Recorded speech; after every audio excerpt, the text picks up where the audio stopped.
Friends இது பார்த்திங்க அப்படின்னா வந்து ஏவி டு ஹெச்டிஎம்ஐ, அதாவது நம்ம செட்டாப் பாக்ஸ்லேருந்து வரும் இல்லையா, அந்த ஏவி டு அதை ஏவியை வந்து நம்ம வந்து ஹெச்டிஎம்ஐயாக வந்து நம்ம டிவியில் வந்து சேஞ்ச் பண்ணி கொடுக்க முடியும். சில செட்டாப் பாக்ஸில் பார்த்திங்க அப்படின்னா வந்து ஹெச்டிஎம்ஐ போட்டுருக்காது, அதாவது ஆர்சிஐ மட்டும் தான் இருக்கும். அதை வந்து நம்ம வந்து ஹெச்டிஎம்ஐயாக மாற்றி நம்மளுடைய ஸ்மார்ட் டிவியில் வந்து நம்ம கனெக்ட் பண்ண முடியும். இதில் பார்த்திங்க அப்படின்னா இன்புட் கொடுத்துருக்கு, அவுட்புட்டும் அதில் வந்து ஹெச்டிஎம்ஐ போட்டு கொடுத்துருக்கு. இதை எப்படி கனெக்ட் பண்ணலாம்னு பார்க்கலாம். நம்ம செட்டாப் பாக்ஸில் ஆர்சிஐ கேபிள் இருக்கு இல்லையா, அந்த ஆர்சிஐ கேபிள் வந்து நம்ம சொருவிங்க, இந்த பின்னாடி ஆர்சிஐ பின்னாடி சொருவிங்க.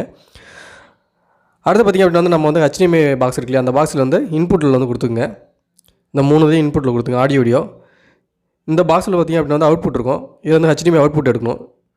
இந்த ஹெச்டிஎம்ஐ கேபிளை உள்ள இன்சர்ட் பண்ணிவிட்டு இதை வந்து நீங்கள் வந்து டிவியில் கனெக்ட் பண்ணிவிடுங்க.